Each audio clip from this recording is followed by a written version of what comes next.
Hey, I'm Mike Kupinski, Director of Research at Noble Capital Markets, and this is Mike Check, the program that looks at the big ideas coming from some of America's smallest companies. Today, we're checking in with E.W.Scripps, stock symbol SSP. Let's take a look at the company. At the core, the Scripps mission is dedication to serving our audiences, a passion for being authentic.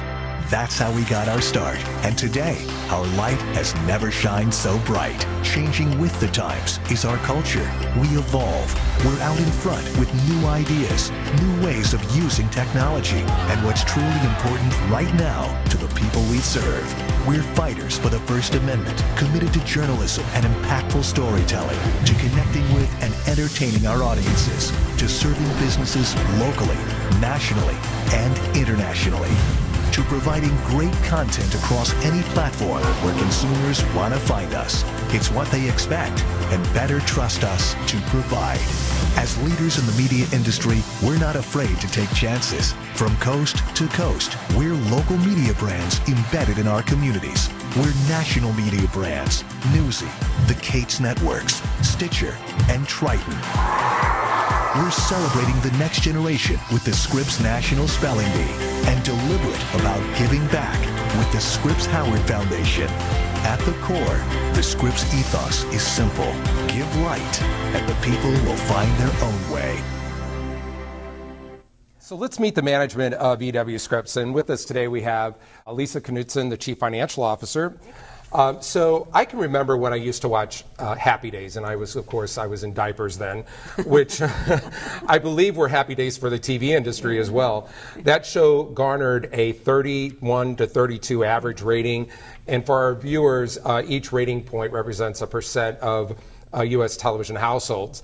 Now the highest rated show is The Big Bang Theory, and on average it garners an 11 share, which is obviously well down from some of the highest rated shows way back when. So in the age of Google and Facebook, and where these companies have massive data on all of us, and you can target ads, how is television relevant today? Well, Mike, today TV still amasses the biggest audience out there. Local television by far aggregates the most eyeballs or the most ears. And certainly, I think over the course of the last several years, you've seen a pullback in digital advertising because it's maybe not credible where those ads are being placed. And so, to amass the most eyeballs that you can across a wide range of demographics, television is still the biggest and the best place to amass those audiences. And advertisers are willing to pay for usually the 18 to 49 demo. That's kind of like the coveted area. But that demo seems like their time is spent elsewhere, whether it's on video games or Netflix or so forth. So how is that influencing what is happening on television? Yeah, a couple of things. So we also have, along with our television stations, very robust digital products that are breaking news, getting information to people, whether it's through their phones, through the websites that we have. And so younger people are finding us through those venues, and then we continue to market back to our local television stations. We know that people aren't necessarily having appointment television, but they will tune in for the big events and those things that are important to them in their local communities. So you can honestly say that core advertising isn't really the growth vehicle for the industry. The key growth drivers are probably political and retransmission revenue, right? Which we'll talk about in a minute. Sure. So let's just talk about political advertising. Of course, we have an election year coming up, believe it or not. And political accounts for between 10 and 15% of total advertising in a particular election year. And it's very profitable for you guys with 80 to 90% margins. Can you talk about how Scripps is focused on political? Yeah, a couple of things, Mike. So over the course of the last 12 months, we have been in the M&A mode, right? So we've purchased 27 TV stations across the country. And with the purchase of those television stations, we really had an eye toward crafting a portfolio that would allow us to be really well positioned for political advertising. So for instance, we have several TV stations in Florida. We will be in almost 70% of the households in Florida, which is traditionally and will continue to be a very heavy political advertising state. We've picked up stations in Texas and Virginia, which are becoming more purple states. And the way that we handle our political advertising is different than any of our competitors. We actually have an office in Washington, D.C. that's staffed 24/7, 365 days a year, so we're our own rep business. And we have some proprietary software that we offer along with that service that none of our competitors have as well. 2016 was a disappointing year, and typically we've been seeing the trajectory of political advertising growing almost 30% every cycle, but 2016 was not that case. Right. Trump campaign didn't really spend a lot of money. They didn't raise a lot of money, and Clinton probably thought she won, so she wasn't spending a lot of money. As such, there wasn't a lot of spending. It seems like this cycle will be different, but yet the company has been somewhat timid about the outlook for 2020. You haven't really provided projections. You're kind of like trying to tap down expectations, it seems. So is that because you're just trying to set expectations low, you don't want investors to get burned, or do you think really that it's just not going to be that big of a year? I would say it's probably a little too soon to tell. I think 2016 was a disappointing year across the board for all broadcasters. In 2018, we did see money flow back into the political, in terms of local broadcasting. I think it's a little bit too early. I think we have some good indicators, right? People are spending money, they're raising money. There's a little bit of money being spent, not necessarily sort of any type of trend that I would say is in place at this time. I think some other good signals of a strong political advertising up front is I think the Senate may now be up for grabs, and I think the Democrats probably prior to some announcements of who is running on the Republican side back in early July, I think they now see maybe a path to overtaking the Senate. So the signs are pointing to what we think is going to be a terrific and banner year. It's just, you think back to 2016 and all of us got burned. This is not a time quite yet, I think, to be really putting out estimates. I think we'll see how the rest of the year plays out, how the field unfolds on the Democratic side, how some of the Senate and House races are shaping up, and some of the governor's races, because things that you think are competitive don't always end up being competitive. Yeah, so it's still very likely that we'll start to see something there, and of course you have very high margins, which is a nice thing. Let's just turn a little bit to retransmission revenue, which is the other growth driver. Yep. As a matter of history, the television industry way back before 2005 really didn't get paid for their carriage, so to speak. And of course, one company really kind of started that running and starting to get retransmission revenue.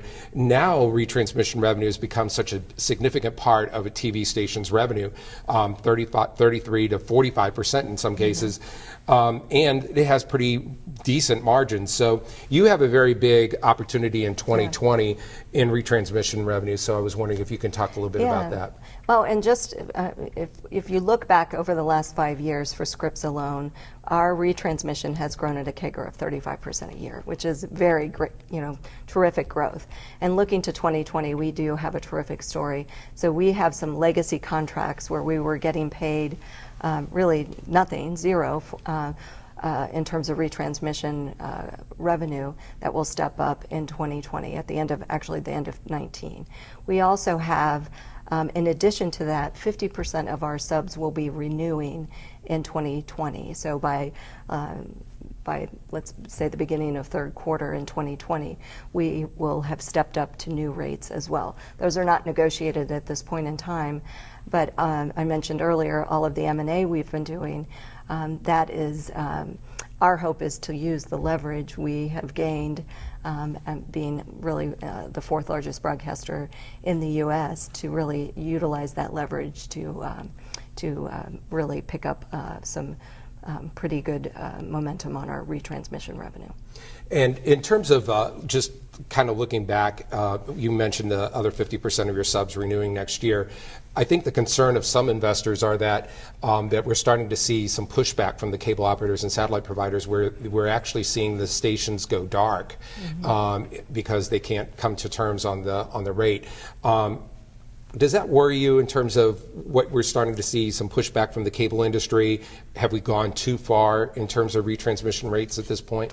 You know, I don't think so. I think we're a far cry away from being at parity in terms of the viewing that's happening on the big four stations on cable and satellites. And so I think we should continue as an industry and individually as a company to get our fair share of those retransmission revenues. Capturing all of the retrans revenue is great, but the networks are now clawing back and asking for more contributions for what we call network compensation. And so there's a little bit of a grab back. Should investors be worried about how aggressive the networks have become in terms of grabbing that? And in terms of just the margins themselves, you know, we always had talked about, hey, we would like to be in that area of 50% margins, and I know that it's been kind of drifting lower. Should we be concerned about that? Yeah, with our story, we have a unique story. So our net retrans will actually improve over the course of the next 12 months because of the step up in the rates that we have not been getting paid on, but we've been paying reverse. We have also, over the course of the last couple of years, you know, we're heavy ABC and heavy NBC going forward, and both of those contracts have been renewed. They're out until 2022 in the NBC side. The ABC side is out to 2023. So we have really great visibility into the net side. And you know, at some point, the networks and the broadcasters will reach, you know, this sort of equilibrium. It certainly has been favoring the networks over the last couple of years, but I think that's starting to sort of equal out a bit more. Gotcha. And, you know, it seems like now there's these over-the-top, you know, companies out there, you know, Sling and, you know, and of course a whole host of others offering skinny bundles and so forth. Are these OTT providers gaining traction that you see with subscribers at this point, and how they're affecting your markets? Yeah, so certainly over the course of the last 24 months, the virtual MVPDs have been making headway, and we've seen so much headway that they've nearly offset the losses that we've seen in the traditional MVPDs. I think what you're seeing is people have sampled, right? So they've jumped around from one to the other, and so I think you're starting to see that level out a bit in terms of people hopping from one to another. At some point in time, I do believe the virtual MVPDs have to consolidate. There's lots of choices out there today for consumers, just like typically happens in any industry. You have a lot of fragmentation, and then you'll have consolidation.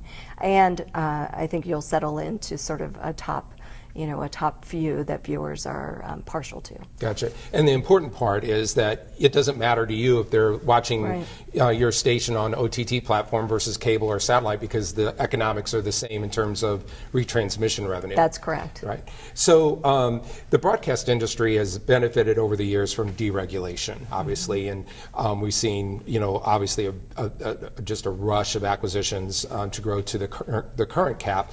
Can you talk a little bit about what your thoughts are about deregulation and the prospect of seeing that cap lifted?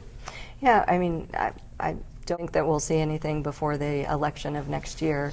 You know, we had great promise at the beginning of the current administration with lots of changes happening on the regulatory front, and that's definitely slowed down. And I think, you know, I'm not hearing anything about any announcements anytime soon.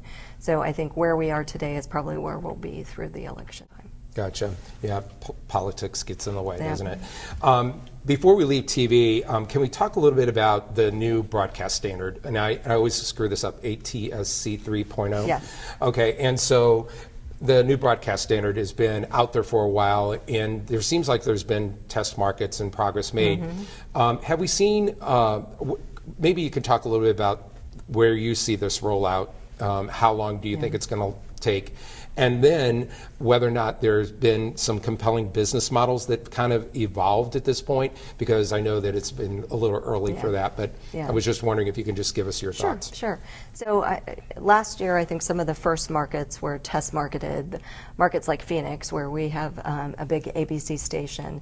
And so, as 2018 ended, it was announced that about 60 markets would be lit up in terms of the new standard this year. So 60 markets is a nice dent into the number of markets that we have in the U.S. So we're picking up a little bit of momentum on the ATSC 3.0 side.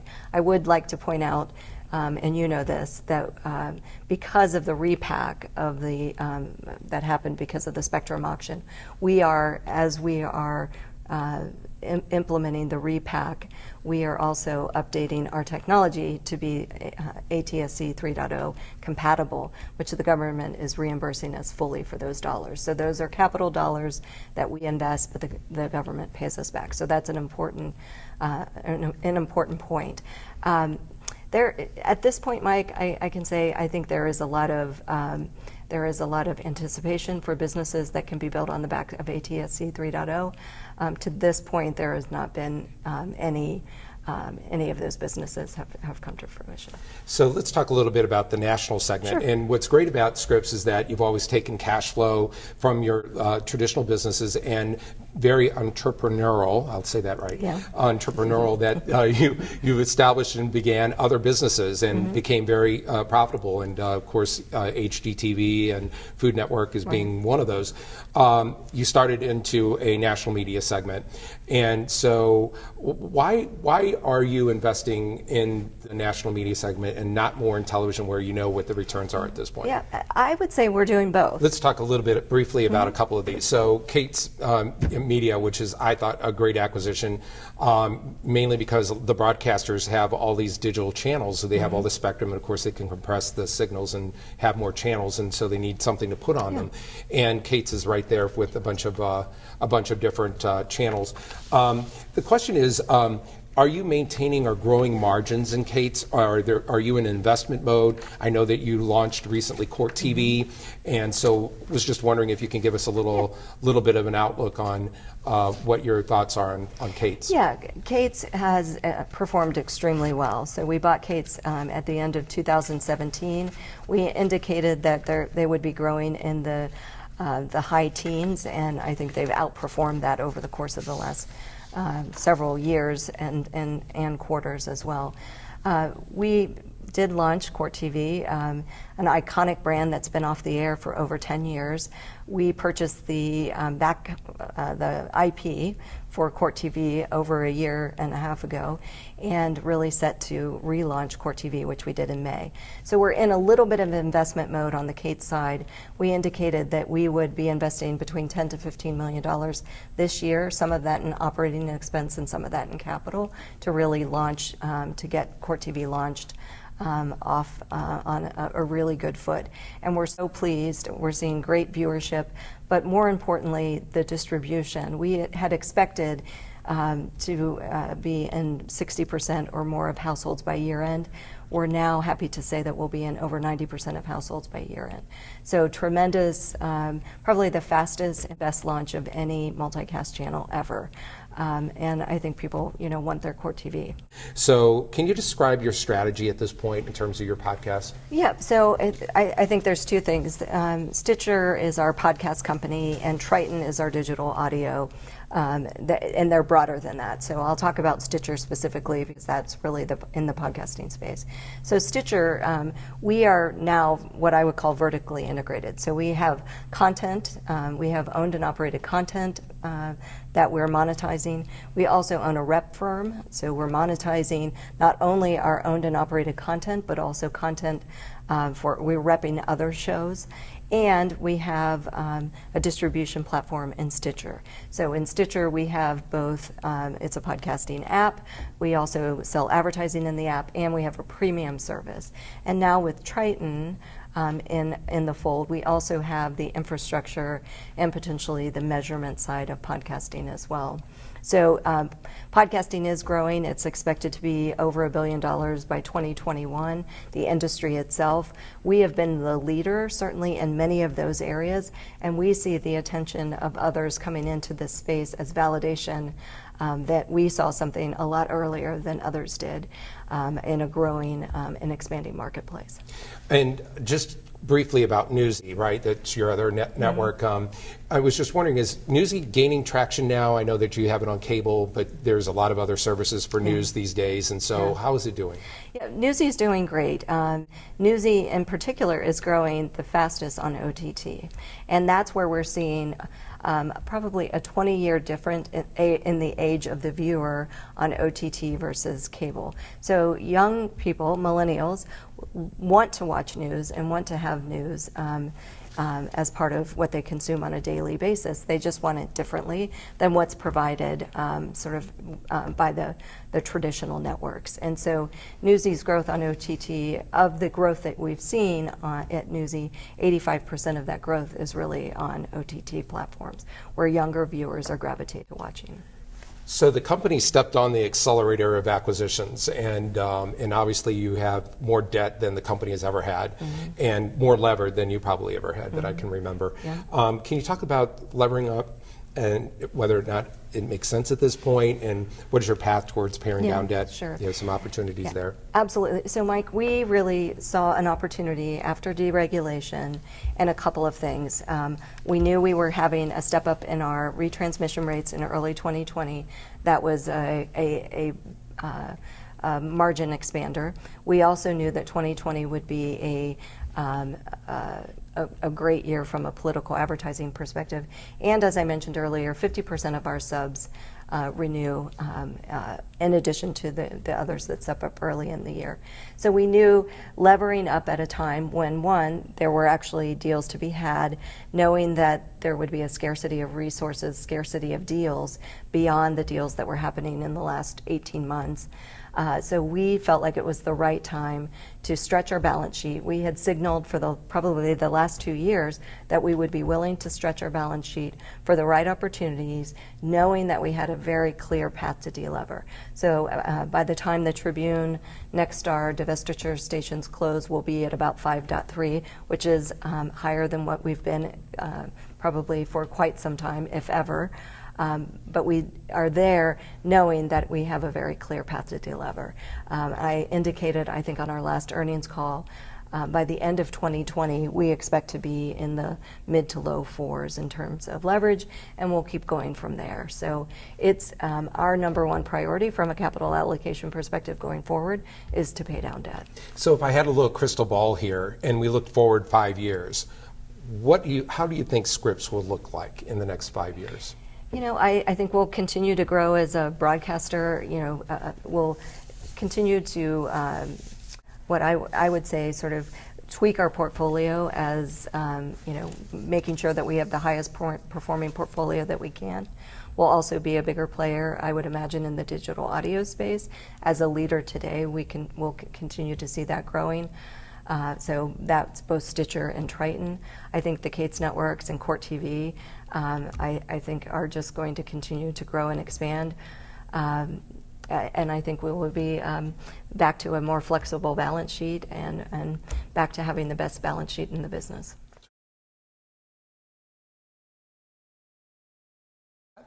Before we go, I want you to think about something.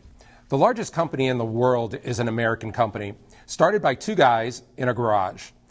So if you're looking for the next apple, Channelchek is the orchard. I'm Mike Kupinski, and this was Mike Chek. Till next time, thank you.